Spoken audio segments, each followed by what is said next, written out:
We're not chipping today. What do you mean we're not chipping? What are we, putting? We're sparking. Sparking? What the heck is that? Making sparks, baby. All right.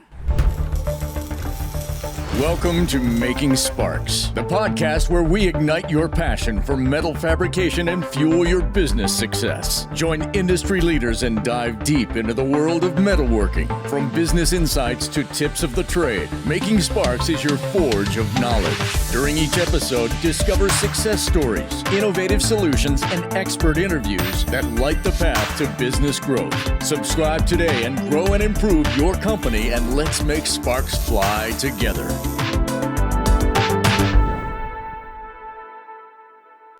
Welcome to the Making Sparks podcast. I'm here with my co-host, Matthew Nix, an owner of a fifth-generation fabrication company. We're actually doing a special podcast episode.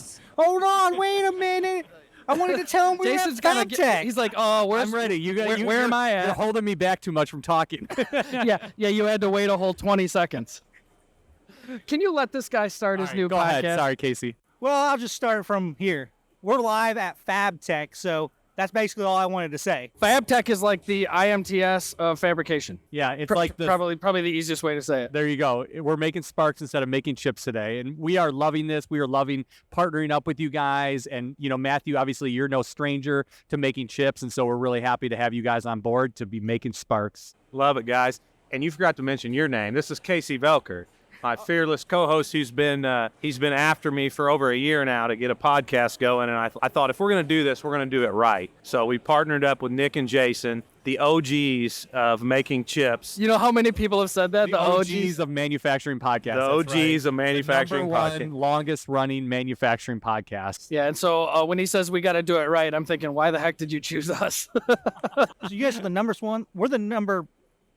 We're the shortest. Yeah, there you go. You guys are the shortest running podcast, partnered up with the longest running podcast in Metalworking Nation. So really excited to be working with you guys. And we are here at FabTech. I've been coming to FabTech for a long time as a fabrication shop owner myself, and now getting involved in this media game, which is a lot of fun. And so I think we're going to talk today a little bit about why are we doing this, and why'd you guys say yes to partnering with us, and what's our audience going to take away from this? Yeah, so we really wanted to have a podcast that was dedicated to welding, fabrication, metal forming, and we just didn't feel that through making chips we were reaching that audience. And there's so many great manufacturing leaders out there that are in that fabrication game, not necessarily in the machining game, and there's a lot that are in both. And so we want to talk about just how that's going to work together and introduce you all to our audience, and hopefully a lot more other manufacturing leaders that are not making chips but are making sparks are going to tune in.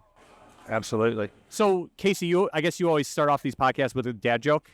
Yes. So what do you got for us? All right, I got this one on a video shoot the other day. A guy said that his son really loved this joke, all right? All right. And this is actually really, relevant for me because one of our neighbors just got a whole bunch of chickens, and they're crossing the road. No lie. Almost hit chickens. The chickens are crossing on the way road. up to Chicago. I almost hit chickens crossing the road. So why did the chicken cross the road? Why, Casey? I love it. Nice. I like it. My wife already told me that one, so if my laugh wasn't really good, it's because I've heard it before. No, I think it was good. And you've only had, 2.5 weeks to practice your dad jokes? Is this your first baby? It's actually my third. It's your third baby. Oh, my gosh. So, yeah. My mother-in-law gave me a book of dad jokes. I don't know where it's at right now, but I might have to. Oh, you better bust that out. Yeah, you got a lot of episodes to record. So, Matthew, why did we create this new podcast? Why Making Sparks? We kind of alluded to it a little bit already, but I want to hear from you. Yeah, long-time listener, first-time caller. No, I got connected with you guys through a friend in the industry, listened to your podcast. That was Jake, right? Yep, Jake. Yep, Jake Ward. You're the reason behind the connection. And then I was a part of the Tri-State Manufacturers Alliance. Was involved in bringing you guys down to do the podcast on our shop floor, which was a lot of fun. Then you invited me on your show. Had a lot of fun with that. Lindsay and I came on the show. Just love you guys, getting to know you. We really clicked well. And like I said, Casey's been on me for a while to start a podcast. And I've taken so much out of podcasts over the year from you guys, other leadership podcasts, a number of different, great. There's a lot of good content out there. And I've taken so much away from podcasts and just felt like it'd be awesome to be able to return that. And, through doing that, we're going to meet a lot of great people That's fun. I mean, let's not lie. That's the benefit of this. Absolutely. Yeah, it's like why pay for an overpriced MBA, for some professor's salary when you can listen to podcasts, watch YouTube videos, and read great books from from Professor Jason or from other industry professionals that really have that on the street experience. I mean, and so we're going to learn while we do this. Yeah, exactly. I mean, we hope to add value to our audience. I think we will. We've got a lot of unique perspective here. But I know we're going to learn just as much from our audience as what we. So we were asked to come back for a second time to speak. Like the thing we do at the TSMA where we met you is one of our favorite things to do. We sit in front of a live audience and have a good roundtable podcast. And one of the things we said the second time we went back to that event was like, we're not really educating the audience as much as they're educating us. No, we're just drawing them out. We're like getting their stories out, and we're asking them the leading questions in order to equip and inspire the metalworking nation. Absolutely. And like naturally, Jason and I come more from like the precision machining mindset, him selling cutting tools, me with a machining shop, kind of how I think. And it's going to be cool to have a manufacturing/leadership podcast from a fabrication mindset, which is really your bread and butter. Yep, so. Absolutely. Yeah. So, I mean, like, what is really going to be different? I mean, are we going to talk about, the technical side of welding and fab and metal forming? I want to bring that into it a little bit. So your guys' mission is to equip and inspire. Yeah. Ours is to help you grow and improve. Very similar. Yep. I think that one element, we're going to talk about, a lot of the leadership and business side of things, just like you guys do.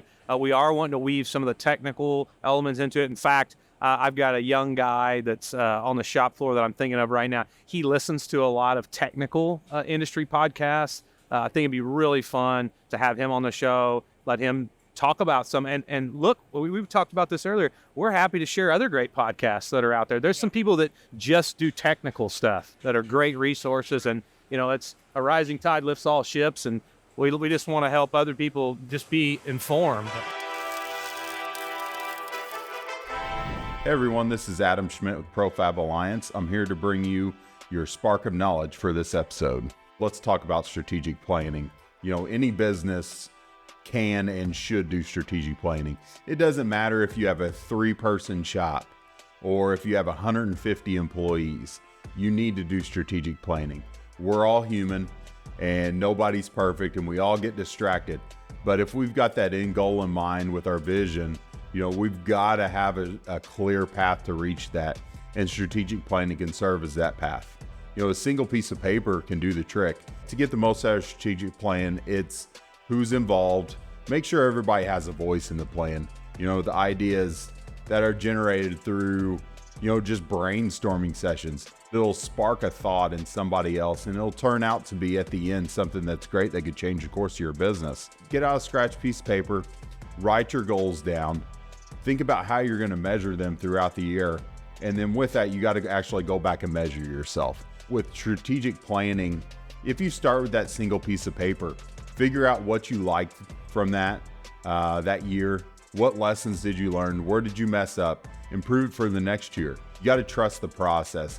You're not going to see results overnight. If you're diligent about keeping track, keeping that scorecard, learning from that scorecard, making adjustments along the way to keep that improvement, you're going to notice year-over-year results from strategic planning. But overall, the main thing that you got to remember is you just got to get something put down on paper. Keep that with you, and you got to keep that scorecard and check the results. Well, it's funny because one of the, we talk about the difference between MakingChips and MakingSparks. I was talking with our good friend Mike Payne, who's like you. He does welding and machining. And he was saying that managing welders is a lot different than managing machinists. They're both difficult, but they're different.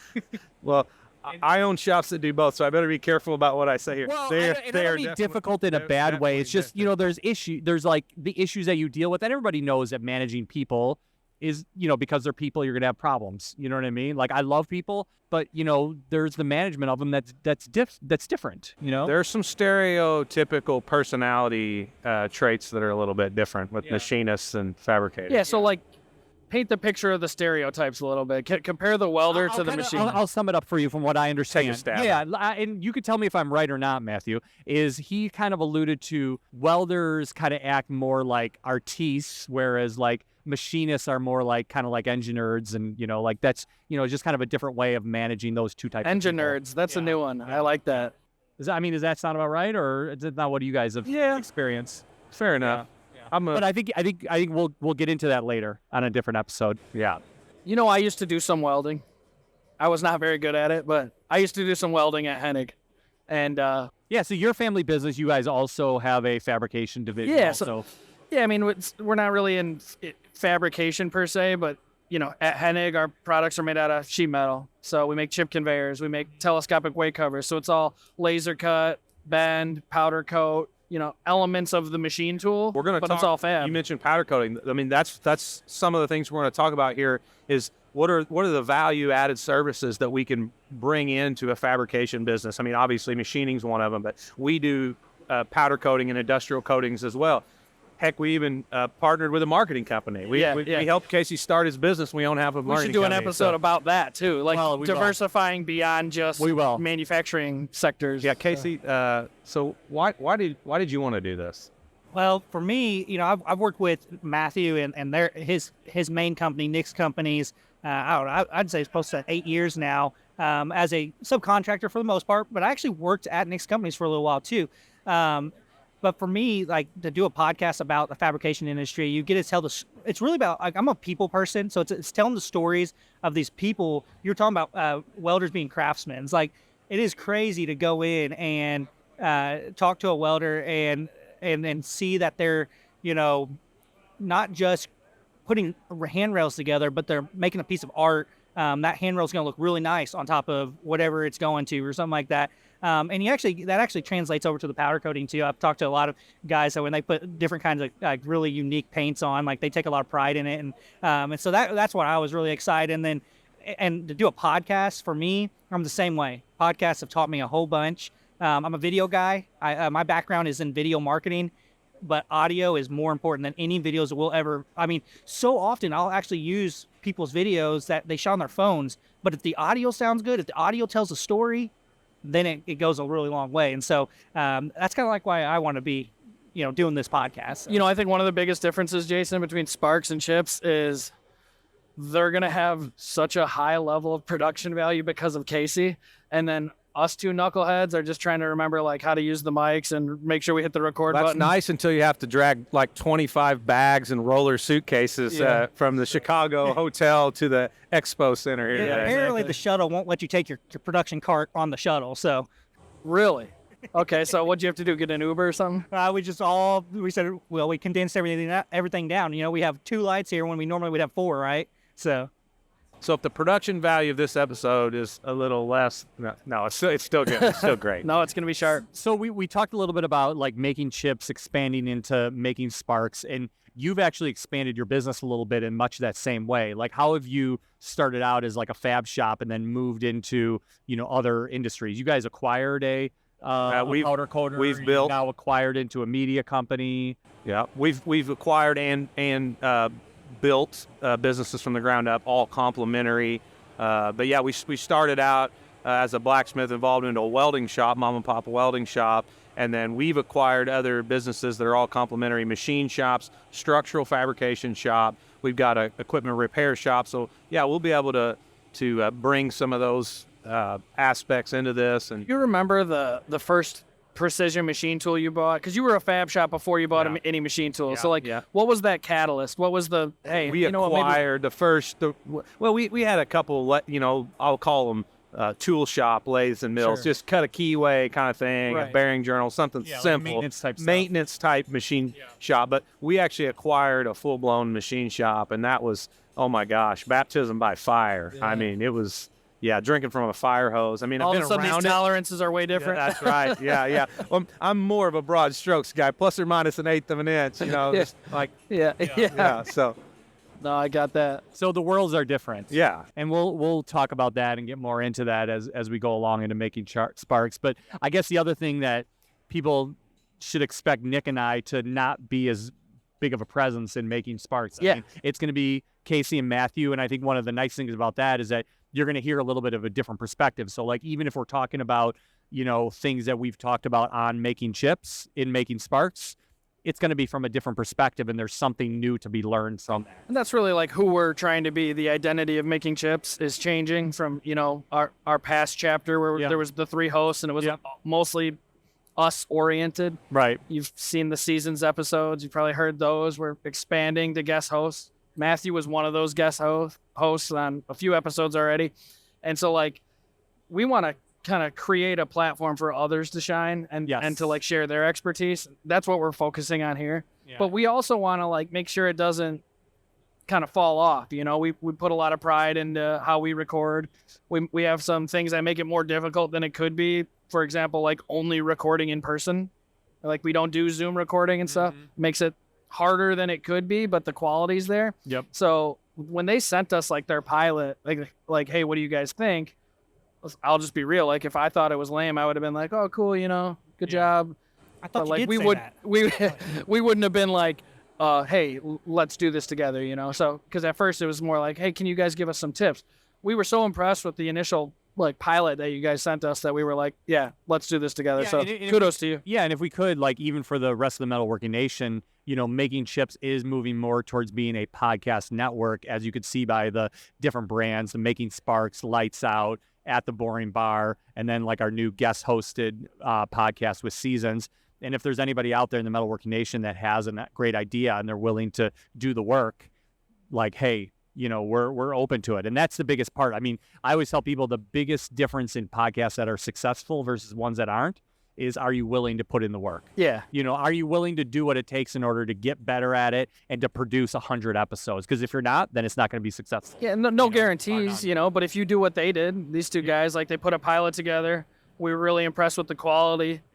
I was kind of chuckling and laughing during while I listened to it and watched it, which was cool. Right. The whole video element, that's how you're going to get us to want to do this and kind of absorb it in the Making Chips platform. So what do we want our listeners to know, or what our viewers? What do we want them to know specifically as we wrap up this first episode? What do we want them to take away? What's the takeaway, guys? I guess for me, we have a couple takeaways, but for me, the takeaway is going to be, how do you look at other tangential industries and expand your business out? How do you look at the service providers that are offering services to you, or your customers or whatever else, and say, okay, I can expand into that line of business, whether it's media or whatever else it is, and whether it's by growing it from scratch or whether it's, by acquiring another company. And we're actually going to talk about that in the next episode. We're going to talk about acquisitions. Yeah, exactly. And I think that there's a, natural progression into that. But that's what I think about. It's like, and mine's very similar. You're expanding your brand. I mean, you now have MakingSparks, and we're expanding too through this partnership. And I think that's huge. Yeah, mine's very similar to what you said. It's like, allow people to get outside the box. In our world, there's people who are rightfully so, but very risk averse. You know what I mean? Where they're like, I don't know, that's not really my wheelhouse. And I think hopefully people who listen to this will start to be like, hey, I think I can do that. They've done it. I could do that too. So that would be it for me too. Yeah. What do you think? How about you guys? From the outside looking in a little bit, I think learning as maybe a mom and pop fabrication business, how to scale by taking risks on hiring that support person, hiring a marketing person, hiring an HR person, and hearing those stories. That's what I want people, when they're listening or watching this, is to be inspired to take that step, with their business. Making sure there's always a compelling story in every episode. I can already tell that's what you're about. So one thing I just want to jump in here and say is, I think it's important to make the distinction that your audience largely is machining, manufacturing oriented businesses. And so we certainly hope to appeal to them. I think there's a lot of crossover. A lot of shops do both. Some shops maybe only machine. They're thinking about adding welding and fabrication or adding coatings. But also, if you're just a welding and fab shop and you have no interest in any of those other things, I think we're going to have a lot of content for you. And so if you're a subscriber to Making Chips, and someone that maybe would just be interested in the fabrication conversation, make sure you tell them about this show, because maybe historically they weren't as interested in making chips because they said that's not that's not my thing. It's not my people. They're not speaking my language. I think we're going to speak your language. Absolutely. And I think the other thing we need to make sure our audience understands is, like, for the time being, you're already subscribed to Making Chips. That's where you'll find Making Sparks. We're just going to put it in the same feed. The episode title will start Making Sparks : episode title. So, you don't need to go somewhere else. Just tune in where you already are, and you'll get all of what Matthew and Casey bring to the table here. So, speaking of episodes, so this is actually the 4th episode. And you guys are introducing us, so maybe we can help the audience not be confused. Yeah, this is like the prequel. It's kind of like Star Wars, where they started out with the I don't know, whatever, the 4th one, yeah, chronologically. But so they have 3 without us. Yeah, so you're gonna hear after this episode, you're gonna hear 3 more that were recorded before this episod. So when you hear these guys alluding to, like, hey, Jason and Nick will be on in the future, well, you're living in the future, boys and girls. Here we are, FabTech 2023. Yes, living in the future. We're gonna go out tonight and have a nice dinner and some drinks to. Yeah, celebrate this launch, man. Yeah, it'll be our breaking the bottle over the bow of the ship. I do have some homework for you guys, though, because maybe you've already done it, but do you have a sign-off like we do? How you end your show? Well, I mean, why would we recreate the wheel, guys? It's working. Are you gonna say if you're not making Casey, do you want to do it? The marketing guy, does he know? Does he know how we should end the show? I just always tease the next episode because we kind of know what we're going to talk about. Let's see. I'll lead him and see if he can get it. Hey, Casey, if you're not making sparks, you're not making money? Yeah, there it is.